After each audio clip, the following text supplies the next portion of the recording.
नमस्कार, मैं हूं धर्मेंद्र। आप देख रहे हैं ऑनलाइन न्यूज इंडिया। प्रधानमंत्री नरेंद्र मोदी की समस्या यह है कि वो किसी को भी फायदा पहुंचाते हैं तो उनको बताना पड़ता है कि ये आपके लिए फायदा है। वैसे अमूमन ऐसा होता नहीं है। और दूसरी तरफ वो अगर किसी की भलाई के लिए काम करते हैं तो उनको पुस्तिका बना करके ये बताना पड़ता है कि आपकी भलाई के लिए हमने अब तक क्या क्या काम किया है। अमूमन ऐसा भी नहीं होता है।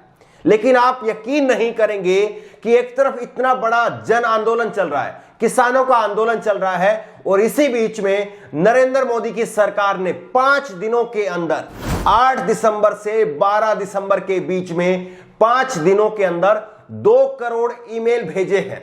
आईआरसीटीसी की तरफ से 2 करोड़ ईमेल भेजे गए हैं और खास करके सिखों को ये ईमेल भेजे गए हैं। और इस ईमेल के जरिए एक 47 पन्नों की पुस्तिका उनको भेजी गई है और इस पुस्तिका के जरिए बताया गया है कि प्रधानमंत्री नरेंद्र मोदी ने और उनकी सरकार ने सिखों के लिए क्या क्या काम किए हैं।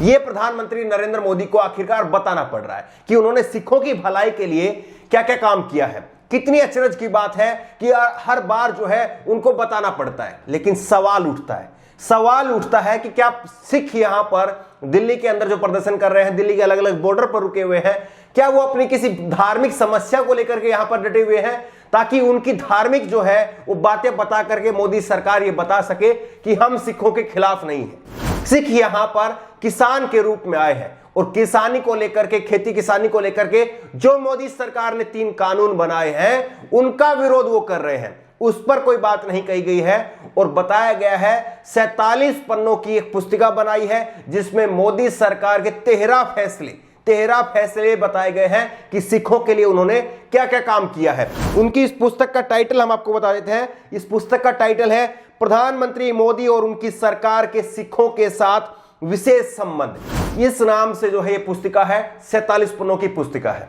लेकिन आप सोचिए कि क्या नरेंद्र मोदी की सरकार और खास करके आईआरसीटीसी, जिस पर भी सवाल उठ रहे हैं कि उसने अपने 2 करोड़ उपभोक्ताओं को किस तरह से ये ईमेल भेजा, क्या ये सीधे सीधे निजता का उल्लंघन नहीं है?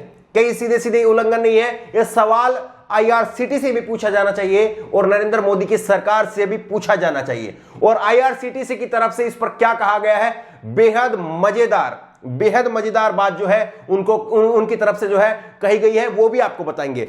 सबसे पहले आप ये खबर देखिए, एनडीटीवी की खबर है। आईआरसीटीसी ने 2 करोड़ ईमेल भेजे, मोदी के सिखों के साथ रिश्तों के बारे में जानकारी दी। जानकारी देनी पड़ रही है क्योंकि जानकारी लोगों को नहीं है, या यूं कहें कि संबंध ही नहीं है, बता करके संबंध जो है वो दिखाए जा रहे हैं।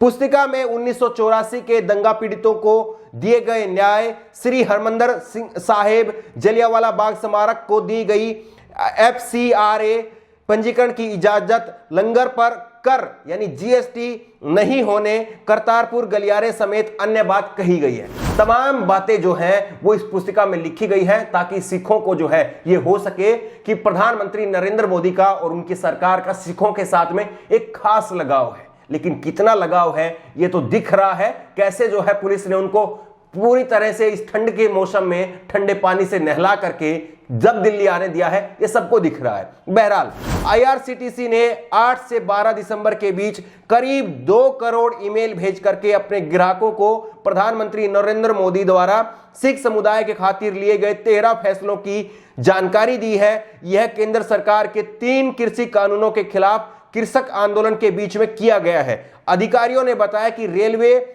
सार्वजनिक उपक्रम PSU, Indian railway catering and tourism corporation, IRCTC ने अपने ग्राहकों को 47 पन्नों की पुस्तिका जिसका टाइटल है प्रधानमंत्री मोदी और उनकी सरकार के सिखों के साथ विशेष संबंध, ये टाइटल है, भेजी है। यह सरकार के जनहित संपर्क के तहत भेजी गई है जिसका मकसद विधेयकों को लेकर के लोगों को जागरूक करना और उनके बारे में मिथकों को दूर करना है।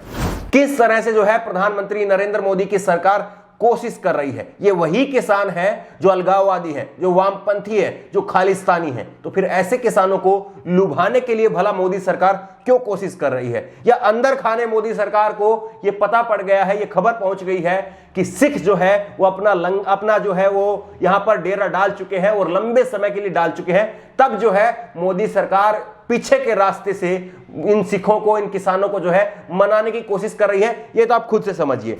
पुस्तिका हिंदी, अंग्रेजी और पंजाबी में है। अधिकारियों ने बताया कि ईमेल IRCTC के पूरे डेटाबेस को भेजे गए हैं, यानी कि IRCTC के जितने भी डेटाबेस में ईमेल थे उन सभी को यह भेजा गया है। IRCTC में यात्री टिकट बुक कराने के दौरान अपना विवरण देते हैं। जो IRCTC की आप टिकट बुक करते हैं उसमें जो आप ईमेल आईडी डालते हैं उसी दौरान जो है वो आपकी ईमेल आईडी कॉपी कर ली जाती है और उन सबको ये भेजा गया है। 12 दिसंबर को ईमेल भेजना बंद कर दिए गए। PSU ने इन रिपोर्टों का खंडन किया है कि ईमेल सिर्फ सिख समुदाय को भेजे गए हैं। अब मोदी सरकार इस बात का खंडन भी कर रही है। IRCTC के एक अधिकारी ने बताया कि ईमेल सभी को भेजे गए हैं, भले ही उनका समुदाय कोई भी हो। यह पहला उदाहरण नहीं है, पहले भी जनहित में सरकारी कल्याणकारी योजनाओं को बढ़ावा देने के लिए IRCTC ने ऐसी गतिविधियां की है। ये जो है IRCTC की तरफ से कहा गया है। लेकिन इससे भी ज्यादा चौंकाने वाला जवाब और ऐसा जवाब जो कि गैर जिम्मेदाराना बयान कहा जाएगा, ऐसा जवाब जो है वो IRCTC की तरफ से दिया गया, वो भी आपको बताएंगे। रेलवे के सूत्रों ने बताया कि IRCTC ने 12 दिसंबर तक 1.9 करोड़, लगभग 2 करोड़ ईमेल भेजे हैं। अधिकारियों ने यह भी कहा कि ईमेल भेजने का कदम सचेत तरीके से उठाया गया था और यह जनहित के लिए एक संचार रणनीति का हिस्सा है। एक अधिकारी ने कहा कि कौन सी पेशेवर कंपनी, अब यहां से आप ध्यान से सुनिए, कि कौन सी पेशेवर कंपनी या कॉर्पोरेट उन दर्शकों की जनसांख्यिकीय प्रोफाइल का विश्लेषण नहीं करती जहां संदेश भेजा जाना है।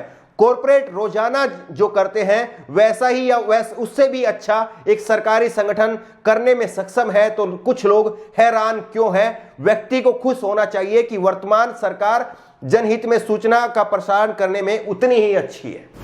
देखिए किस तरह से यहां पर लताड़ लगनी चाहिए थी IRCTC को, और IRCTC को माफी मांगनी चाहिए थी कि हमने जो अपनी ईमेल आईडी उनको दी है वो टिकट बुक करने के लिए दी है, ना कि इस हमारी ईमेल आईडी का आप इस्तेमाल जो है वो सरकार की जो पॉलिसी है उनको फैलाने के लिए करेंगे। ये तो कहीं पर भी उसमें नहीं कहा गया है, लेकिन उसके बावजूद जो है वो IRCTC कह रही है कि आपको तो खुश होना चाहिए, यानी चोरी और सीना जोरी, शायद ये मुहावरा जो है वो सटीक बैठता है। पुस्तिका में 1984 के दंगों पीड़ितों के लिए दिए गए न्याय, श्री हरमिंदर साहिब जलियांवाला बाग स्मारक को दी गई FCRA पंजीकरण की इजाजत, लंगर पर कर नहीं होने, लंगर पर GST वैसे जब शुरुआत हुई थी GST की तब लंगर पर GST लगाया गया था। यह सच है जिस सच को मोदी सरकार यहां पर छुपा गई।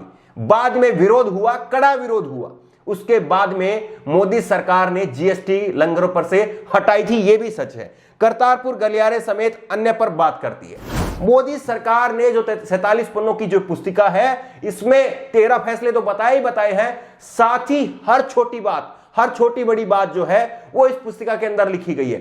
मोदी जी की जो हर पगड़ी वाली जो तस्वीर है वो सारी तस्वीरें, वो सारी बातें इसके अंदर सम्मिलित की गई है। और सबसे हैरानी की बात यह है कि ऐसी ऐसी बातें कही गई है। इसमें कहा गया कि करतारपुर में हमने दूरबीन लगाई, दूरबीन से जो है वो आप दर्शन कर सकते हैं। ये तमाम बातें कही गई है। साथ ही इसमें कहा गया कि 350वीं गुरु गोविंद साहिब की जयंती पर हमने भव्य आयोजन किया।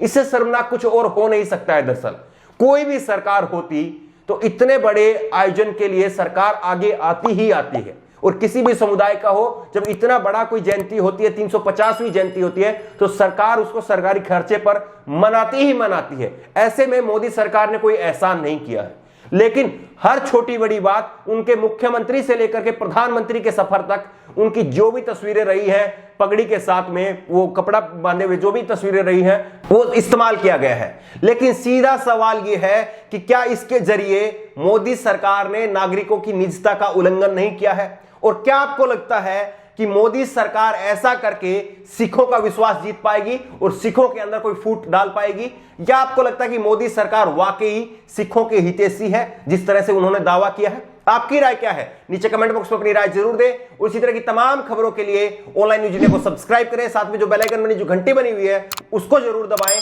ताकि जैसे कोई वीडियो अपलोड करें उसकी नोटिफिकेशन आपको तुरंत मिल सके। धन्यवाद। इस खबर को अभी लाइक करें, शेयर करें, अभी चैनल को सब्सक्राइब करें और घंटी जरूर दबाएं।